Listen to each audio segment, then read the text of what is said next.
हरे कृष्णा। आज की भगवद गीता क्लास में आप सबका हार्दिक स्वागत है। आज हम पढ़ेंगे भगवद गीता अध्याय 10 श्लोक संख्या 29। अनन्तश्चास्मि नागानां वरुणो यादसामहम् पितॄणामर्यमां चास्मि यमः संयमतामहम्। अनुवाद। अनेक फलों वाले नागों में से अनंत हों।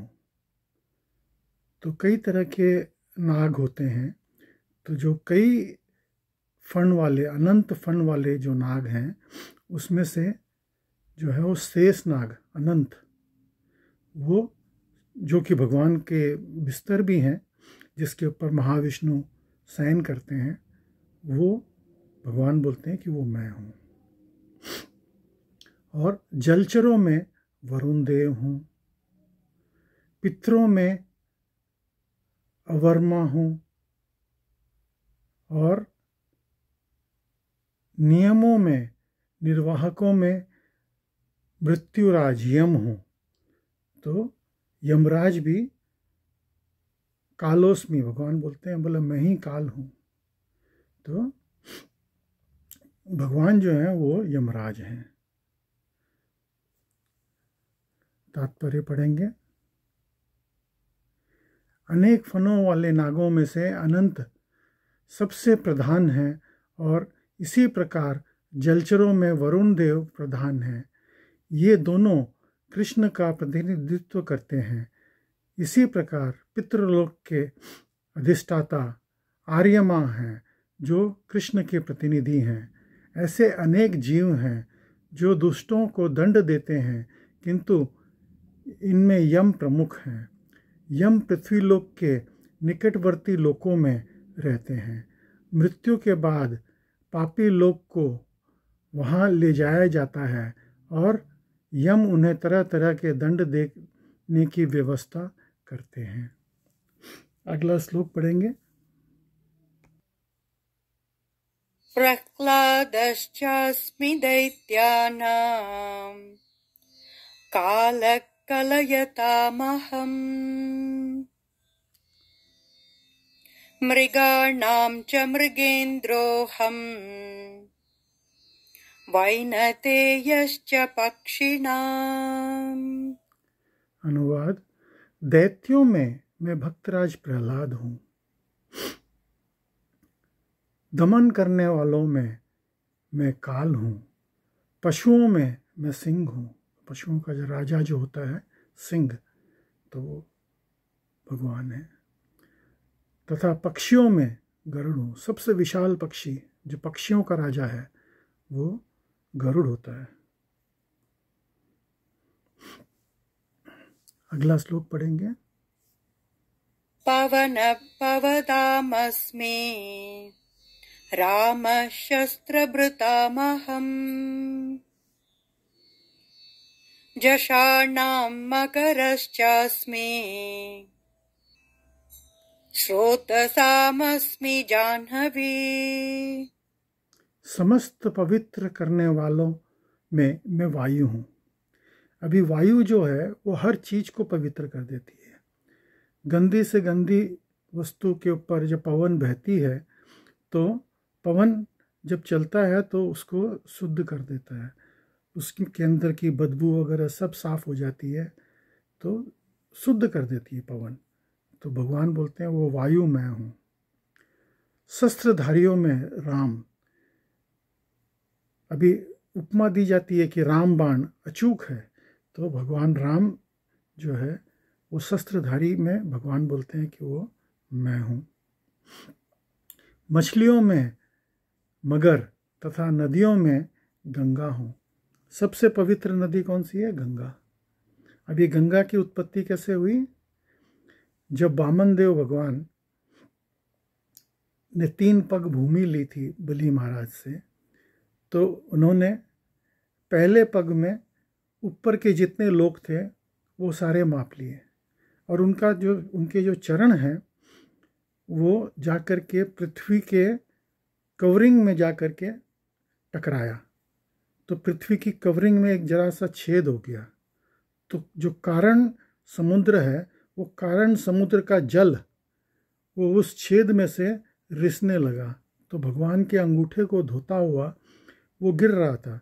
तो ब्रह्मा जी ने तुरंत अपने कमंडलू में उस जल को भर लिया और उसको तुरंत वहाँ से जो रिपेयर किया, जो वो पृथ्वी की कवरिंग को। और वो जल जो है वो अलकनंदा बना। अलकनंदा से फिर वो भागीरथ जी ने, महाराजा भागीरथ ने इतनी बड़ी तपस्या करी, तपस्या करके ब्रह्मा जी से मांगा, फिर वो भागीरथी बन करके गंगा जी जो है इस धरती पे आई। तो धरती पे गंगा जो है वो भगवान के ही, भगवान बोलते हैं वो मैं हूँ। अगला श्लोक पढ़ेंगे। सर्गाणामादिरन्तश्च मध्यं चैवाहमर्जुन अध्यात्मविद्या विद्यानां वादप्रवदतामहम्। हे अर्जुन, मैं समस्त सृष्टियों का आदि, मध्य और अंत हूँ। मैं समस्त विद्याओं में आध्यात्मिक विद्या हूँ और तर्कशास्त्रियों में मैं निर्णायक सत्य हूँ। तो भगवान ही सबके आदि और भगवान ही सबके मध्य और सबके अंत हैं।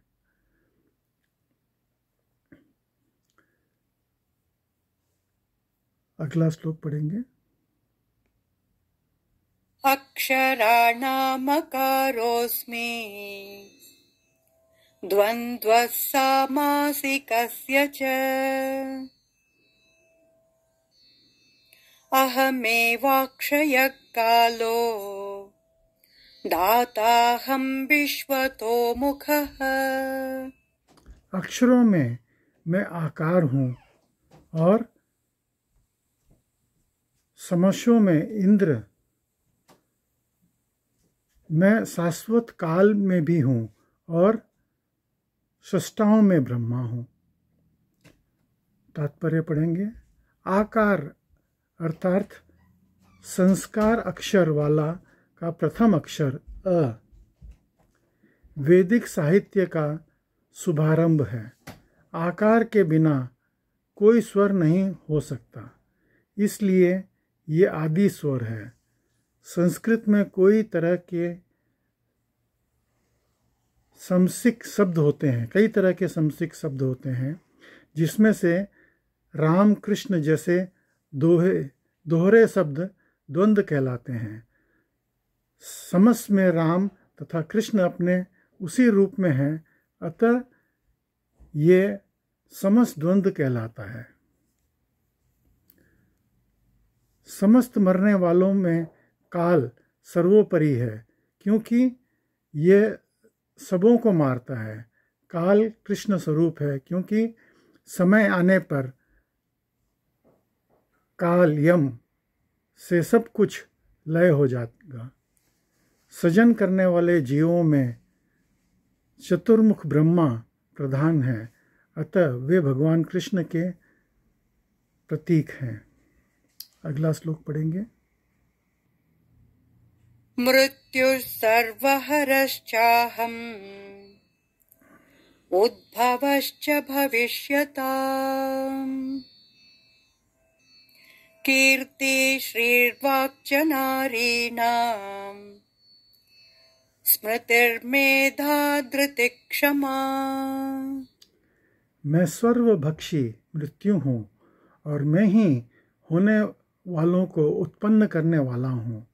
स्त्रियों में मैं कीर्ति, श्री, त्वाक, स्मृति, मेघा, धृति तथा क्षमा हूँ।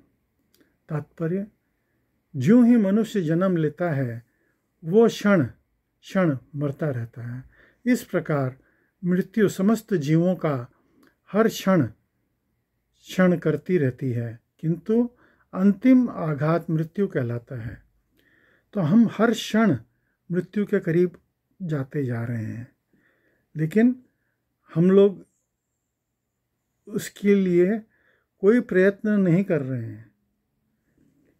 खैर, मृत्यु को दूर करने का तो हम कोई प्रयत्न नहीं कर सकते, लेकिन हम अपना जीवन का जो उद्देश्य है उसको पूर्ण करने की तो कोशिश कर सकते हैं। तो यही तो है हमारा धर्म, कि हमारा धर्म ये है कि हम जाने कि हमारा जन्म क्यों हुआ था, हम इस धरती पे क्यों आए हैं। हम इसलिए नहीं आए हैं कि खाए पिए और मर गए, नहीं, हम अपने स्वरूप सिद्धि के लिए आए हैं। हम जाने कि भाई हमारा असली स्वरूप क्या है। धर्मो ही एकम अधिको विशेषम। बाकी तो जानवर में भी सारे गुण पाए जाते हैं। जो हम लोग जो कर रहे हैं वो जानवर भी कर रहा है, उसमें और हमारे में क्या फ़र्क रह गया। तो फ़र्क खाली यही है कि जानवर जो है वो धर्म के बारे में पता नहीं कर सकता है, लेकिन हम जो है धर्म के बारे में पता कर सकते हैं। अगर हम नहीं पता करेंगे तो हमारे में और जानवर में कोई फ़र्क नहीं रह जाएगा। अगला श्लोक पढ़ेंगे। बृहत् साम तथा साम्नां गायत्री छन्दसामहम् मासानां मार्गशीर्षोऽहम् ऋतूनां कुसुमाकरः। मैं शाम वेदों में, गीतों में बृहशाम हूँ और छंदों में गायत्री हूँ। समस्त महीनों में मैं मार्गशीर्ष महीना हूँ तथा समस्त ऋतुओं में फूल खिलने वाली वसंत ऋतु हूँ।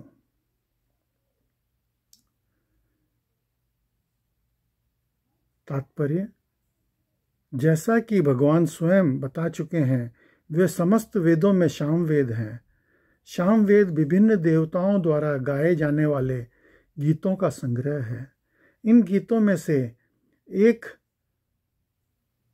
बृहत्सम है, जिसको ध्वनि सुमधुर है और जो अर्धरात्रि में गाया जाता है। संस्कृत के काव्य के निश्चित विधान हैं। इसमें लय तथा ताल बहुत ही आधुनिक कविता की तरह मन माने नहीं होते। ऐसे नियमित काव्य में गायत्री मंत्र, जिसका जाप केवल सुपात्र ब्राह्मणों द्वारा ही होता है, सबसे अधिक महत्वपूर्ण है। गायत्री मंत्र का उल्लेख श्रीमद् भागवत में भी हुआ है। क्योंकि गायत्री मंत्र विशेषतया ईश्वर साक्षात्कार के ही निमित्त है, इसलिए ये परमेश्वर का स्वरूप है। ये मंत्र अध्यात्म में उन्नत लोगों के लिए है। जब इसका जाप करने से उन्हें सफलता मिल जाती है तो वह भगवान के दिव्य धाम को प्रविष्ट होते हैं। गायत्री मंत्र के जप के लिए मनुष्य को पहले सिद्ध पुरुष के गुण तथा भौतिक प्रकृति के नियमों के अनुसार सात्विक गुण प्राप्त करने होते हैं। अभी आजकल लोग बाग एक फैशन हो गया है, गायत्री मंत्र को टेप पे बजा करके और चलाते हैं। ये उचित नहीं है, ये बहुत ही गलत है। गायत्री मंत्र के विधान हैं, अगर इसको विधि विधान से नहीं करो तो ये मंत्र का जो है फ़ायदा होने के बदले नुकसान ही होता है। अब लोग बाग एक फैशन बन गया है इसको चलाना, तो ये इस तरह से जाप कर रहे हैं। और ये भी जो मंत्र जो ये लोग जो बजा रहे हैं, ये पूर्ण गायत्री मंत्र नहीं है, ये अधूरा है। अगला श्लोक पढ़ेंगे। द्यूतं छलयतामस्मि तेजस्तेजस्विनामहम्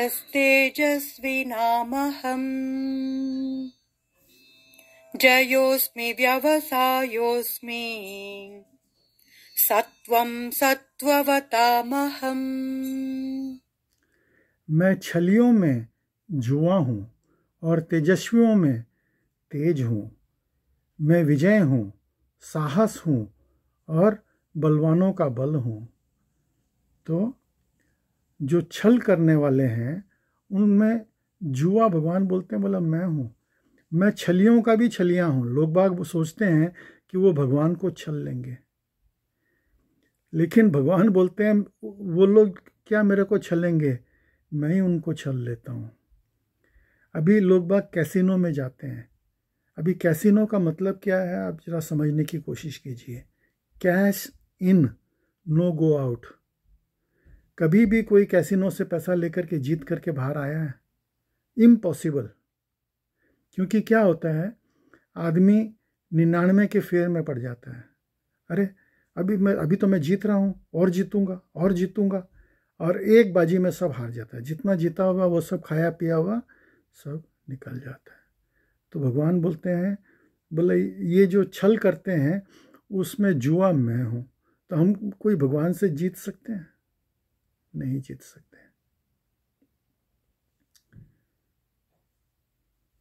अगला श्लोक पढ़ेंगे। वृष्णीनां वासुदेवोऽस्मि, पाण्डवानां धनञ्जयः, मुनीनामप्यहं व्यासः, कवीनां उशना कविः। मैं वृष्णि वंशियों में वासुदेव और पांडवों में अर्जुन हूँ। मैं समस्त दुनिया में व्यास तथा महान विचारकों में उष्णा हूँ। तात्पर्य, कृष्ण आदि भगवान हैं और बलदेव कृष्ण के निकटतम अंश विस्तार हैं। कृष्ण तथा बलदेव दोनों ही वासुदेव के पुत्र रूप में उत्पन्न हुए, अतः दोनों को वसुदेव कहा जा सकता है। दूसरी दृष्टि से चूंकि कृष्ण कभी वृंदावन नहीं त्यागते, अतः उनके जितने भी रूप अन्यत्र पाए जाते हैं वे उनके विस्तार हैं। वासुदेव कृष्ण के निकटतम अंश विस्तार हैं, अतः वसुदेव कृष्ण के भिन्न नहीं हैं। अतः इस श्लोक में भागवत वसुदेव शब्द का अर्थ बलदेव या बलराम माना जाना चाहिए, क्योंकि वे समस्त अवतारों के उद्गम हैं और इस प्रकार वसुदेव के एकमात्र उद्गम हैं। भगवान के निकटतम अंशों में स्वांश कहलाते हैं और अन्य प्रकार के भी अंश हैं जो विभिन्नांश कहलाते हैं। तो भगवान से जो प्रथम अंश जो निकला है वो है बलराम जी। तो भगवान के पहले विस्तार हैं बलराम जी। पांडवों में अर्जुन धनंजय नाम से विख्यात हैं। वे समस्त पुरुषों में श्रेष्ठतम हैं, अतः कृष्ण स्वरूप हैं।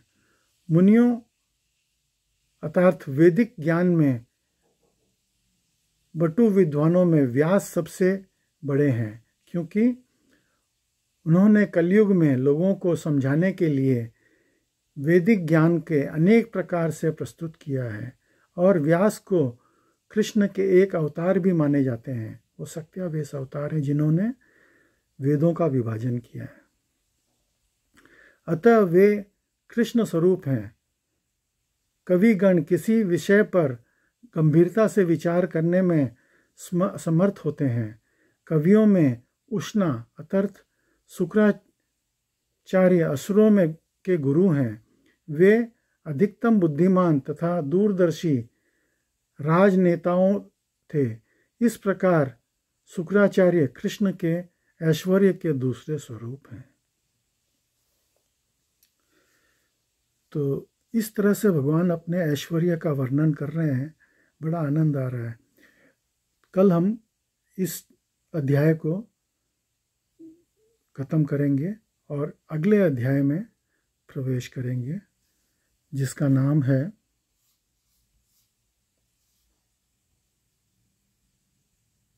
विराट रूप।